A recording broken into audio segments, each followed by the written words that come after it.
graduation, he enlisted in the U.S. Air Force, and he went on to secondary education at Florida Baptist College, and he became a pastor and worked at various churches in Florida. When Ken retired, he came back home to Middletown, and that's how I met him. He became a charter member of the Middletown Area Historical Society and a member of the Lower Swiftera Township Historic Preservation Society. He's always involving himself in local history and the community. So if you help me welcome Ken, he's going to talk about indentured servants. You can just talk. Are you okay? Yes. Do you want a light?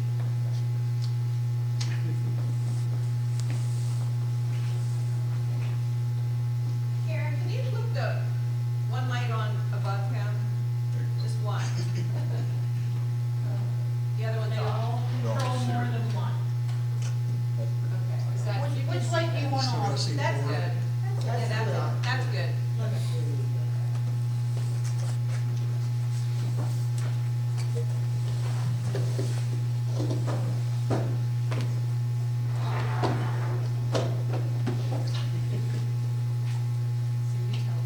I'm ready. Get me started. First thing was, were your ancestors indentured servants? In the next few minutes, I'd like to answer that question for you. Indentured servants was a, You have to talk into that a little bit. okay. And I'm not used to this. Now I got this thing looking at me right here in the face.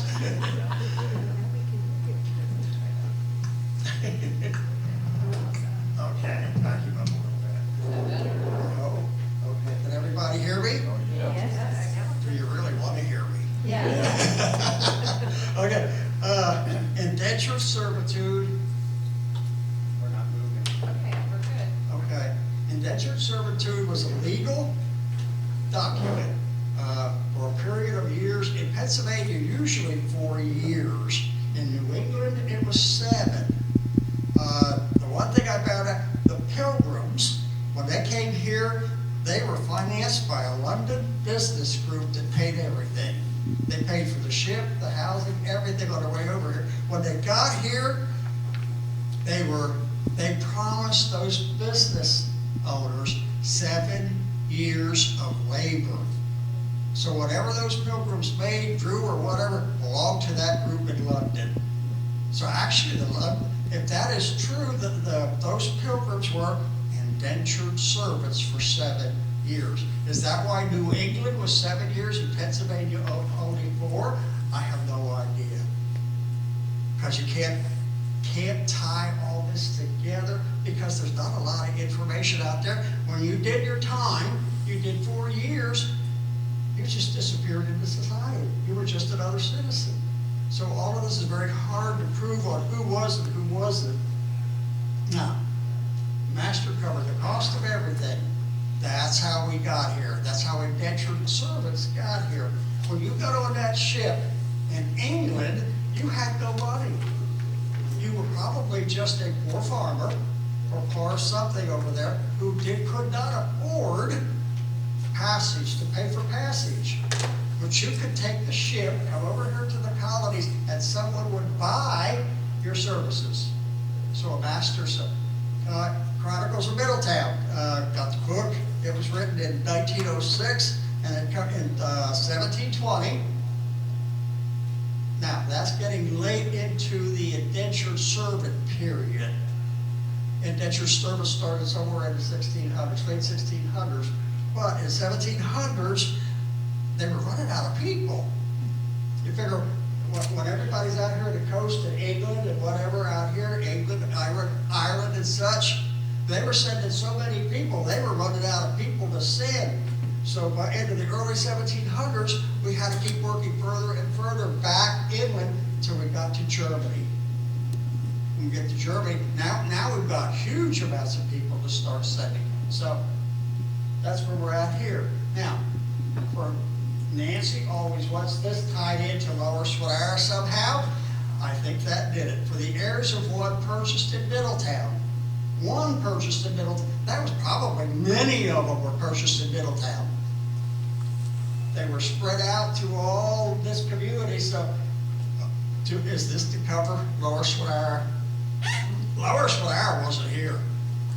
Dauphin County wasn't here. This was Lancaster County yet, but I think that ties it into Lower Swire for you, because when he was bought, many, it got spread out into the community, and it would have been all around here. It was rare that everybody didn't have one. Now look at this. Afterwards, after he served his time, he got married. He moved away and was lost track of. If he is an indentured servant working for nothing, he had nothing when he got here, he got married, how did he get considerable property? This is the kind of stuff I like to look into. Who did he marry? Who did he marry that he had all that money? Did he marry the farmer's daughter? And when father-in-law died, that property was given to him, but he was gone. Just trying to figure out how an indentured servant got considerable property in Middletown. I have no idea. That's what I'm guessing. Next, moving on. Okay, early colonies did not have the population. That's why we needed indentured servants. This was wilderness. If you decided that you were going to pack up and leave, say, Philadelphia or whatever, move inland, who did you come in here with? When you moved inland, who were you with? You, maybe a wife? When you got here, who were you going to hire to help you? We had to have it because we did not have a labor force. We needed labor for the colonies. That's why we embraced the notion of indentured servant. It wasn't new to us. British settlements were also already using it. Now, this is another unusual statement. In the colonial period, people found it economically to pay for free labor. They were buying indentured servants, but the labor wasn't free, because they would get on later. The master had to cover everything. He covered your housing, your food, your clothing. He covered everything, so it really wasn't free. But it just does make sense when we look at that. We move on. Those who generally opposed slavery were quite willing to take indentured servants. Indentured servants was slavery. You were completely owned by someone. They told you what to do, when to do it, how to do it, and everything. It was a type of slavery. So that we don't want slavery, but we'll take indentured servants. My reasoning here is probably because it only lasted for 4 years here in Pennsylvania. So they didn't really consider that slavery, because at the end of those 4 years you were free. So the traffic in white slaves paid better than in black. There again, why? We have blacks coming out of what? Out of Africa. What did they know? They didn't have a whole lot of education, but if we're getting them out of Europe, out of Germany, we have people who have some education. What do we need if somebody's got to work with us? We're going to need somebody that has some education, something to work with, something where they need farm equipment and everything. Of course, farm equipment then was probably just a hoe, but somebody that could do this kind of stuff. So that's why I think we paid better. White slaves paid better than black. And there again, there were few households that did not own one or more. That means just about everybody around here who had set up a farm, set up a business, they had indentured servants. Blacks in Pennsylvania did acclimate to the climate. There again, the blacks were coming out of Africa, put onto a boat. The boats got here in autumn. So now they're going from temperatures in Africa to winter in Pennsylvania. They did not acclimate that quickly, and what happened? They became diseased or they died.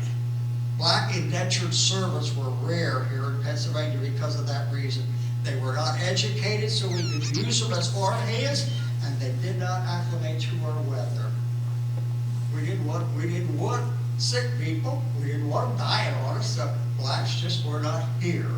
Most indentured servants were poor white Europeans. England's like, of course they were poor. Who else would come? If I was rich, I sure wouldn't want to come over and have to start everything again. If I had money in England, I'm staying in England. But the poor had nothing to look forward to except a life of being poor. So this gave them an opportunity. They had an opportunity to get away from their poor places and get what? Come over here and hope for a better life. And how many came? Tens of thousands. I can't imagine it. The late 1600s, early 1700s, there was tens of thousands of people that could be sent here. That's a lot of people. Now, who came? Our Irish potato famine. Yeah, I'm sure we heard about that. Okay, it says the potato crop failed for 2 years in a row. And if you listen to this, pretty much that's what everybody will tell you. The Irish came because of the failure of the potato crop. No. The potato crop failed, but England did not like the Irish. And they took their crops, they took everything away from them and left them with enough to survive on. Irish were not liked in England.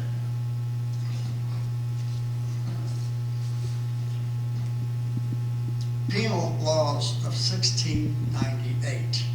You were penalized for practicing the Catholic religion. You were barred from voting. You could not hold public office. You could not own land. You could not teach your children. And you could not teach your children, you could not send your children abroad for a Catholic education. They did not like Irish people. They did not like the Catholic religion. England was a Protestant country. They did not like Catholic religion. Now, send them over here. That makes England a Protestant country because we got rid of all the Catholics. We sent them over to the colonies. England did not call us the colonies. England called us the plantations. They sent them over here to get rid of them. So, now, Irish and Italians were not considered white until the 1900s. They were treated as disposable labor. How many of us know some history about New York City? Early 1900s. If you had a business and you needed help, there was a sign in your window. Irish need not apply. They didn't want them. How did they? The Irish took the jobs nobody wanted.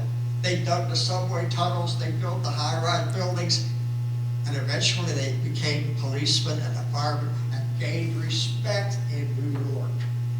But at this time, the Irish were not wanted. They were treated as disposable labor. If you had an Irishman and he got hurt or killed, so what? They didn't care. You were just a disposable person.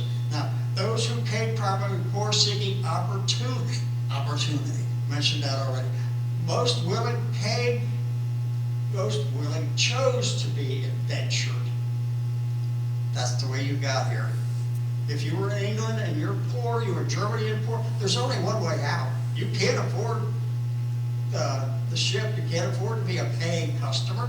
Indentured servant was your only way out. You got on the boat, and when that boat got here, that ship owner hopefully would sell you to get money back for his transportation costs. Now, some poor and some criminals were forcibly sentenced to servitude next. Now, felons came because their death sentence was commuted to transportation and servitude. Convicts preferred to be sent to Pennsylvania because there were far fewer crimes for which they could be executed. Another dumb statement. When far fewer crimes which they could be executed for, when they got here, did they expect to keep up with their life of crime? Why did they worry about what was being executed for? If they were going to become one of the citizens, a law-abiding citizen, why worry about executing, right? Kidnap victims of forced abduction, especially in the 17th century. We forced them over there. Now, what's coming? Back up a bit. Okay. What's coming? felons, convicts, kidnapped persons, no, we put up. Political prisoners. Doesn't that sound familiar with our southern border from a few months ago? Who came? They emptied out the jails and sent them to us.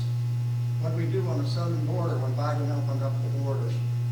We got political prisoners. We got a jail, empty the jail, send them. That's what countries do. We want to get rid of the people? Send them to some other country. Let them handle it, right?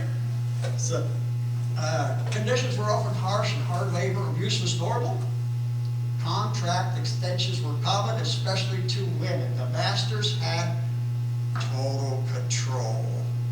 A friend of mine in Florida was an English teacher, taught English in high school, and he said this whole world revolves around one word: control.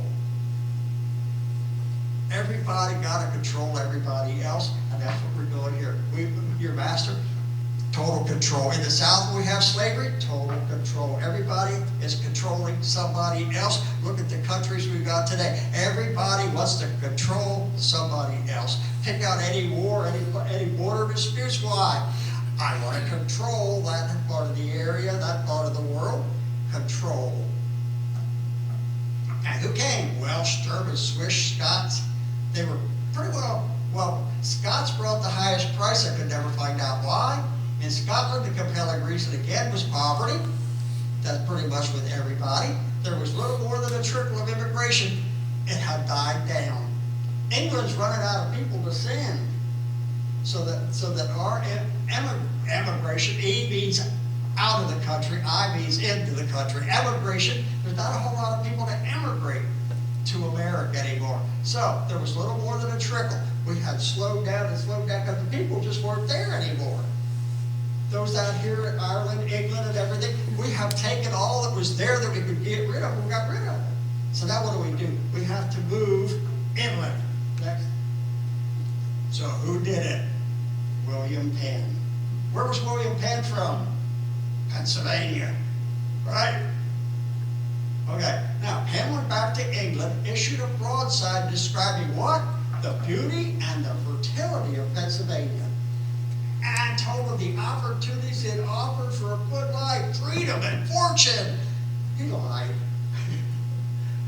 No, those poor people in Germany and England, they weren't going to have that. Had broadside, everybody know what a broadside is? It's an advertisement that you put up on the walls and everything. Okay, he had them printed in English, German, and Dutch, and saw to it that it was widely distributed. He was looking for people to come over here to settle his state. He wanted people, right? He saw to it was widely. This is different. Now, thousands of peasants eagerly seized the chance for relief. From what? From the disasters. Somebody over there was always fighting. There was border skirmishes, there was wars, there was always something going on. If you were just a simple peasant, what would you do to get away from it? Nothing. If that army wanted to overrun your meager little farmland, they did it, and you got nothing left. So, to get away from all that and the poverty, you jumped at the chance that William Penn was offering you. Now, the greatest response was German and Irish. Large numbers of Germans immigrated to Pennsylvania in the 1700s. 1700s, we're getting later into that indentured servant era because we have to move inland to find people to send. So we get into Pennsylvania in the 1700s. Half of the population may have been German at the time. Half of the population of Pennsylvania could have been German. There were so many of them came. Now what? Fear arose in the colony that Germans would push out the British. This was still a British colony. And so many Germans were coming. The British got nervous. We're going to lose our land because they know that those Germans are only going to be indentured for 4 years. And then they're going to take over the country. They're going to take over this area. Now, Germans in Pennsylvania, hardworking, law-abiding, served out their term and established themselves as farmers in today's so-called Pennsylvania Dutch country. Okay. a little bit. Dutch was a corrupted word for Dutch. Anybody know what Dutch means? We didn't know any better than that. Dutch is German word for, could be a lie.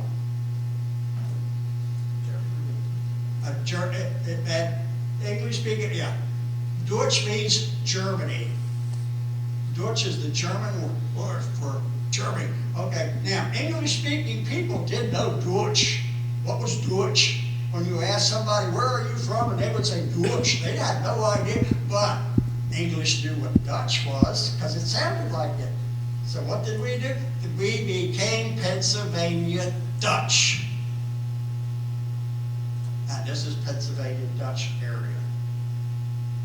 And my grandmother has traced our heritage, our lineage back to 1777.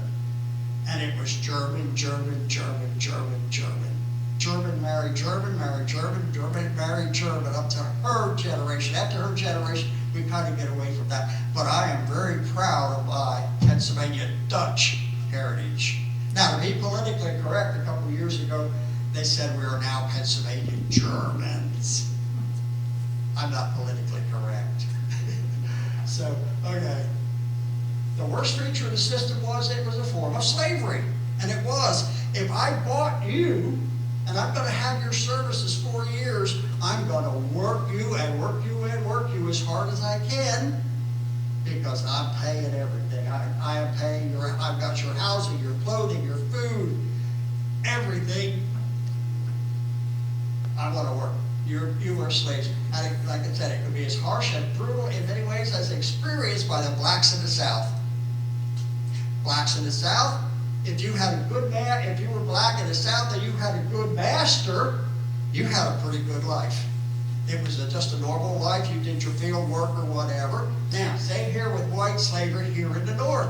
If you had a good master, you could get along for those 4 years. If you did it, you probably for 4 years you thought about running away. But now, if you survived, you were free. There was no stigma. Once you did your 4 years, you disappeared, you were just part of society. Nobody knew how you got here. Nobody knew what you did. You just packed up what they gave you and you left.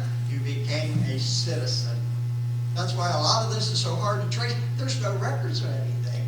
Now, black slavery was for a lifetime.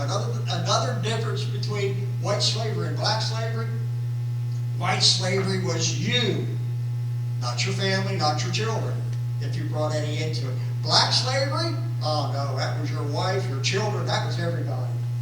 In black slavery, your master owned everything about you for your lifetime. Now, some letters were wrote home to family and friends telling them not to come.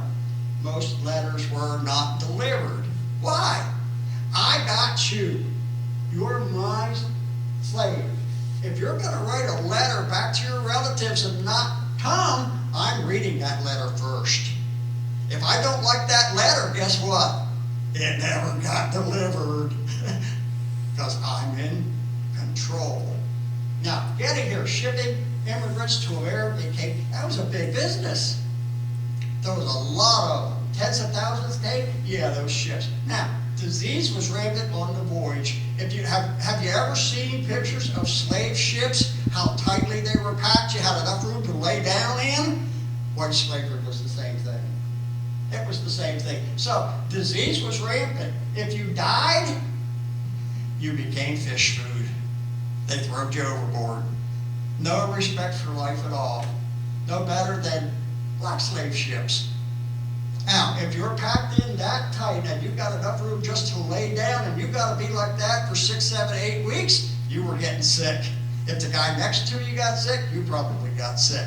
If he died, there's a good possibility you died. And just throw you overboard. Now, England knew this, that they were packing them in so tight, England passed a law. You needed a space of 6.5 feet by 1.5 feet. How big is that? Enough to lay down. You could lie down and that's all the space you got for 6 weeks. You didn't go nowhere. Now, 80% of the Europeans in the 17th century were indentured servants. How close are we getting to where we could be related to an indentured servant? There was a lot of them here. Now, servantships arrived at Aud, okay? They arrived in Aud because that was favorable seas for the passage, which took about 6 weeks. Now, and again, Pennsylvania had produce to sell in exchange for the servants. If they had produce, they could take stuff back to York and make the return trip profitable by having something to sell when they got back to England, so the return trip could be profitable.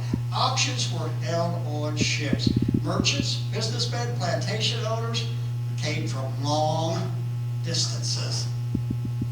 Now, who were they? Merchants, businessmen, plantation owners. They came aboard and chose from the cargo.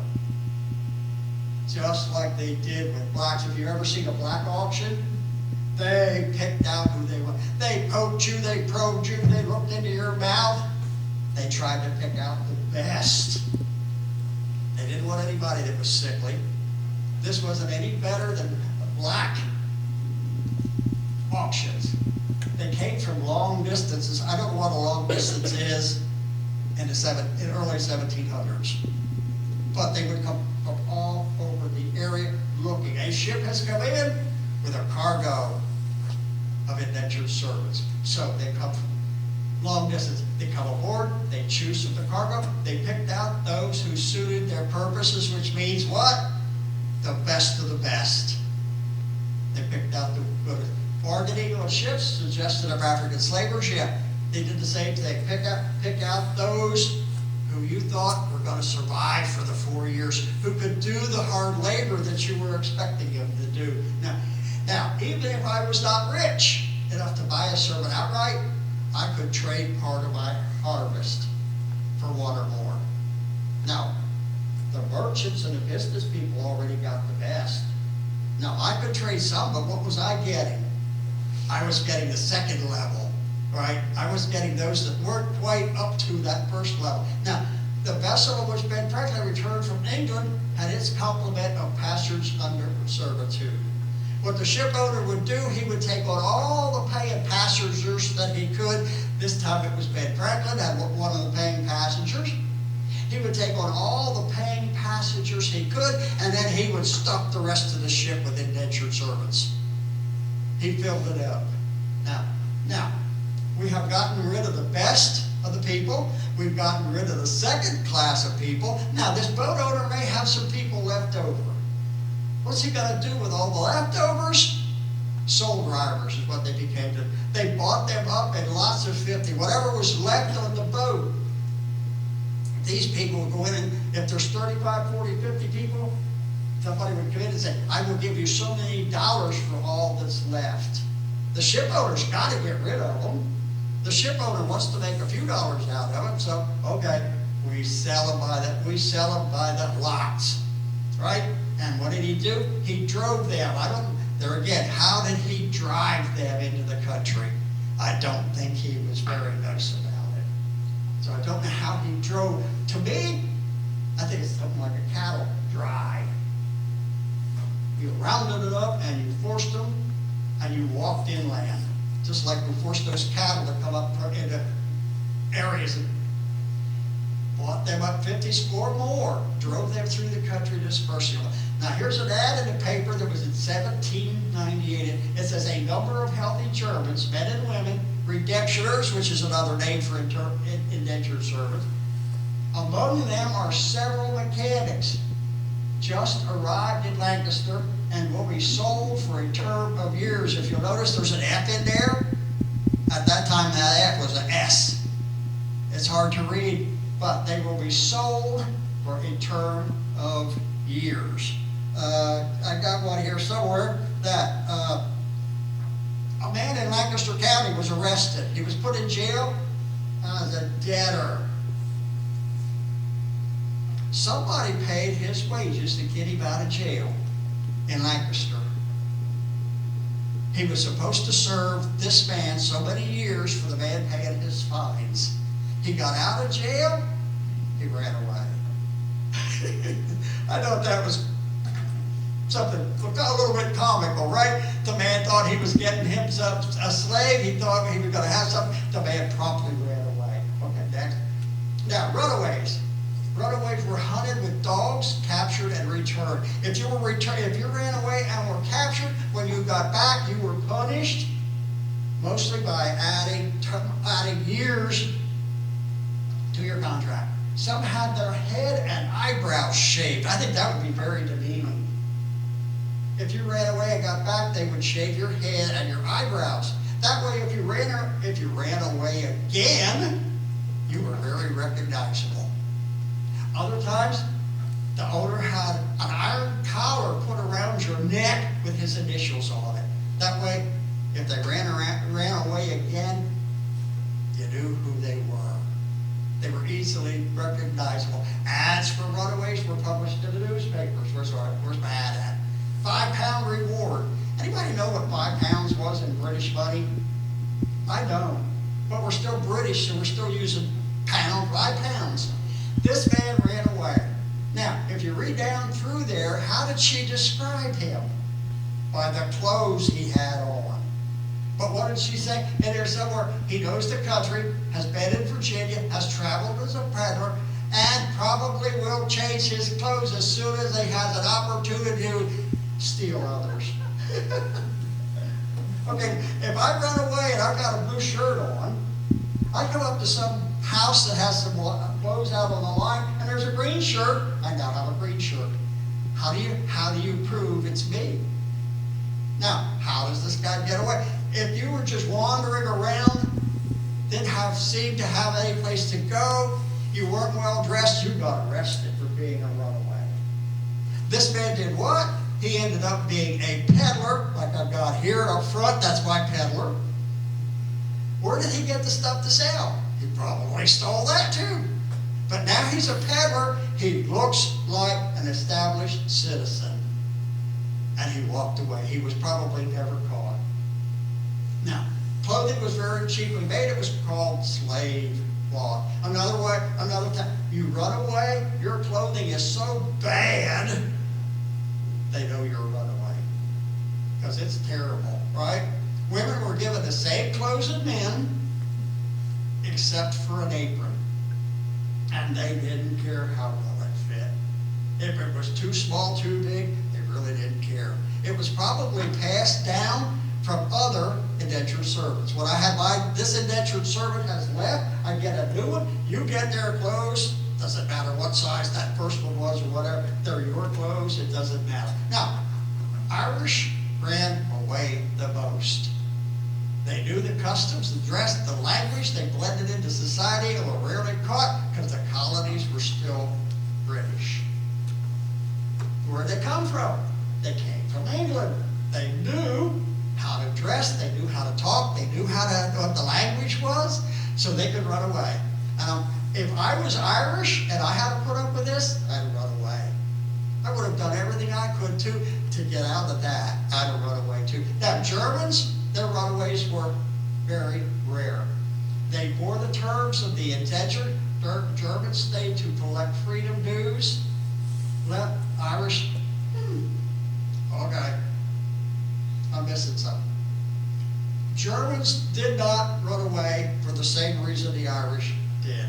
The Germans did not know the customs, did not know the language, did not know the dress. The Germans couldn't run away or they would be noticed immediately and be arrested, either put in jail, returned to their masters. They stayed long enough to collect freedom dues, which I will get into in a few minutes. The Irish left with what they could take. Now, if the Germans stayed and collected freedom dues, which sometimes was corn, crops, land, Germans owned large farms in Lancaster County. Where did those large farms come from? Did they start out with freedom dues, getting a small plot of land and just kept building and building and building until they were monstrous farms? Germans owned quite a bit of land in Lancaster County. Other masters would entice servants to run away with. Wait a minute, we missed a spot. Masters would entice slaves, your indentured servants, to run away before their term was up. If you were to serve 4 years for me, and if I was getting down to 3.5 years, I would try to force you to run away. If you ran away, I was done with you. I didn't have to support you no more, and I did not have to give you freedom dues. So they ran away. Now, here's another. Other masters would entice servants to run away to them. I find the indentured servant who's not happy. I talk to him. I said, well, if you'll come over to my farm, I'll do what? I'll give you better living conditions. I may give you a shorter term. I may give you freedom, wages. And why? Why would I go after an indentured servant from somewhere else? I didn't have to pay for him. That other guy paid for him, so I'm getting him free. So they have been brought. Returning runaways paid well, but they were rarely caught because there was nothing about them. How could you tell? I mean, like that ad, it showed what you were dressed as, but as soon as you changed your clothes, who knew who you were? Especially if you were Irish, English of some sort, you disappeared. Germans had a problem because they didn't have the language. Now, here's Ben Franklin on a trip from Philadelphia to New York. This is a quote that I got out of the book. I stopped at a poor inn. I don't know what a poor inn is to Benjamin Franklin. This man is used to hobnobbing with the best of England and France and whatever. It's a poor inn to him. But I stopped at a poor inn where I stayed the night. I made so miserable a figure that I found by the question asked of me, I was suspected to be some runaway indentured servant and in danger of being taken up on that suspicion. What is taken up? Means thrown in jail. Ben Franklin is possibly going to get thrown in jail. All he was trying to do was go from Philadelphia to New York. Okay. Now, let me find one in here. I got one on.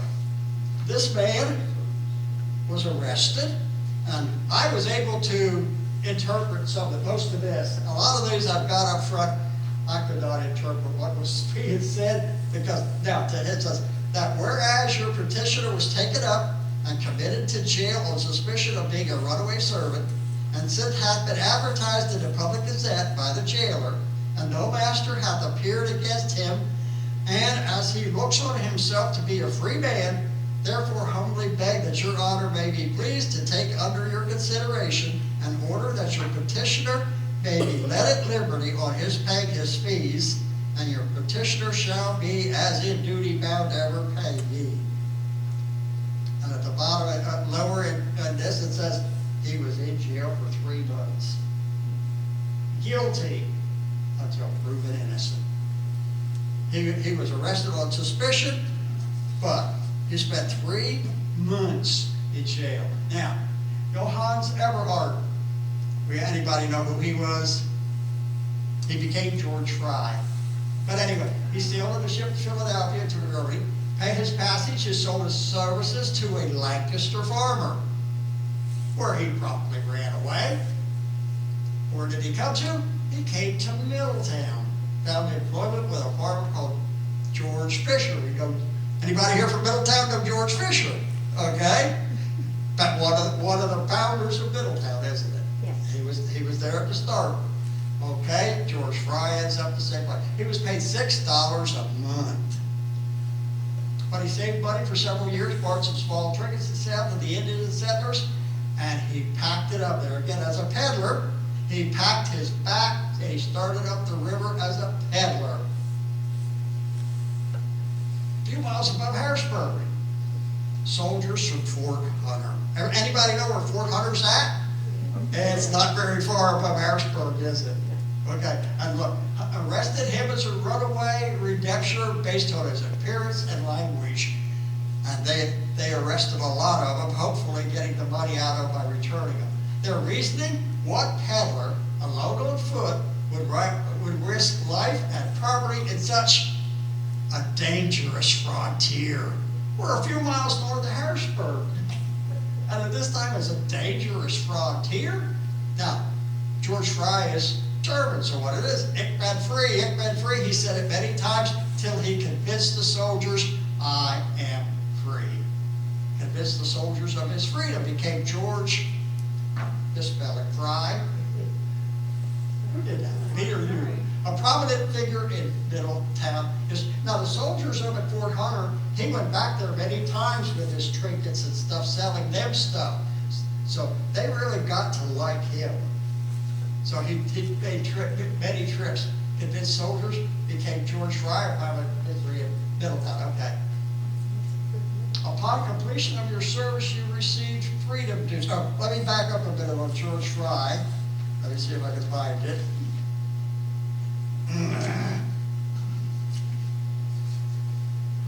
Okay. He ended up owning Fry Mill down on Mill Street. He didn't build it, but he ended up owning it. Emil's Orphan's Home was his idea. There's a large house on Main Street.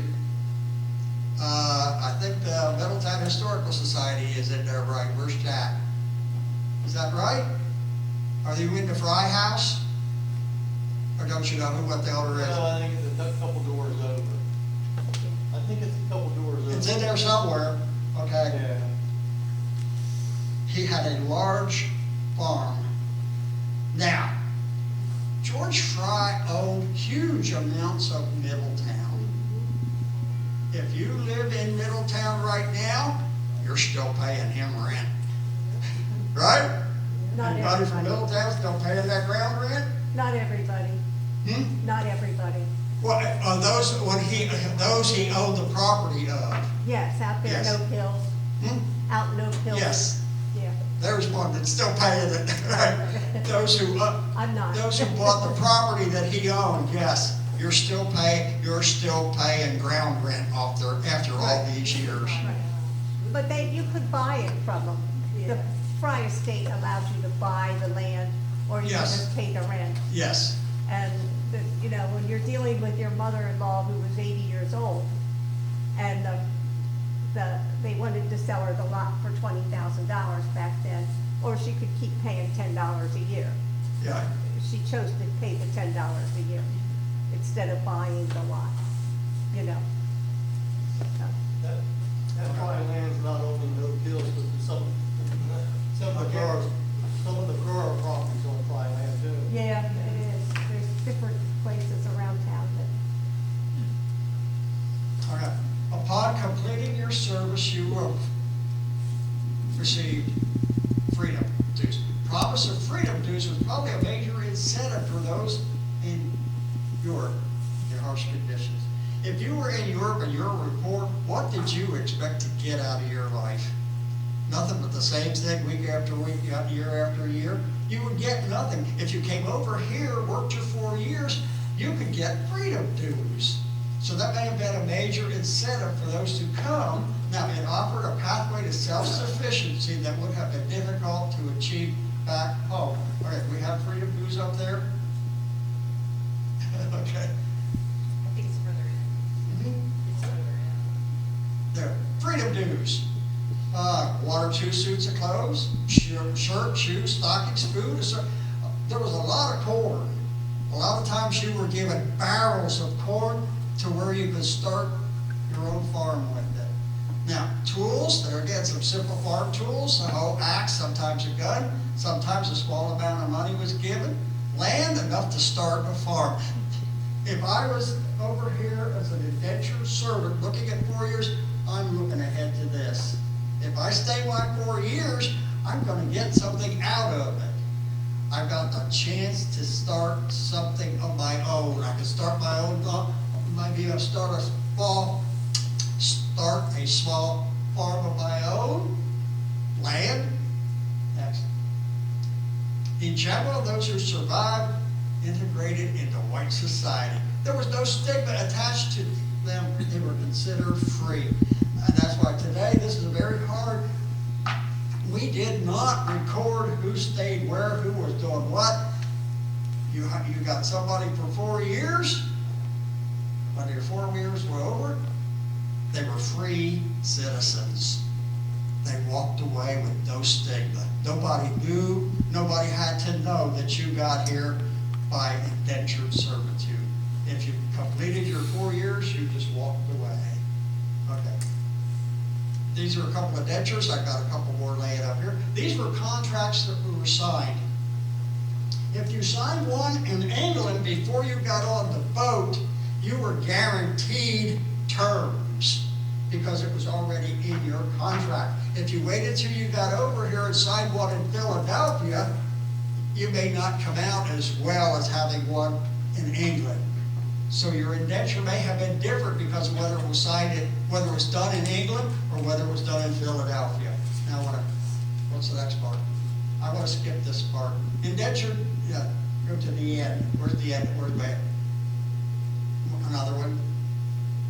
Another, okay. Now, we should know and understand how we came here and what our ancestors suffered to get us where we are today. Do I know where my ancestors were? Do I know that mine were indentured servants? I'm pretty sure they were. Because of my deep German background, I'm sure that that's how they got here. Now, were your ancestors indentured servants? Probably. That's how we got here. And if there was 80% Europeans that were indentured servants in Pennsylvania at one time, pretty much the possibility of our ancestors being indentured servants was possible. Now, can we back up to John O'Brien? John O'Brien, okay. Now, big indentured system was a system long ago, just a few miles away from us, right? It was still being practiced in 1949. Where? The book is called Semi-Sweet. Middletown Library does not have it, but Hershey Library does it. Semi-Sweet is written by a man who went through the Milton Hershey school system. He later became the president of Milton Hershey schools. John O'Brien.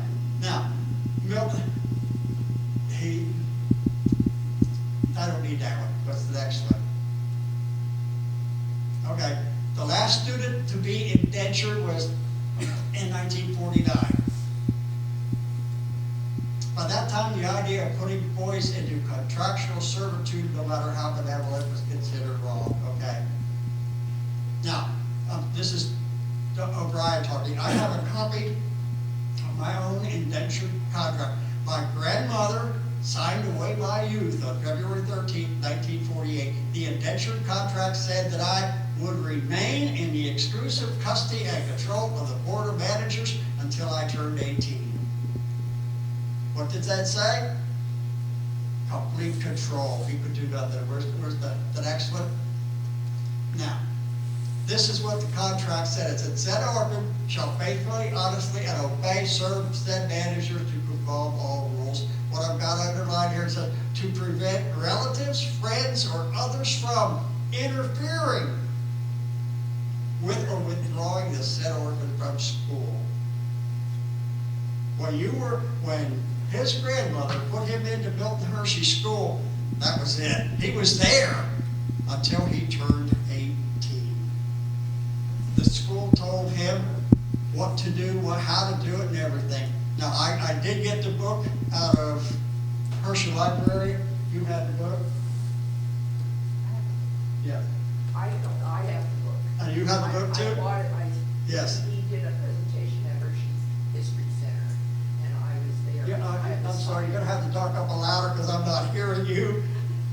I said, he did a presentation at Hershey History Center, Okay, and he was there that night, and I have an autographed copy of his book. up the book. Good. I like autographed copies. They stay on a special shelf on the bookcase. But from interfering or withdrawing the said orphan from the school.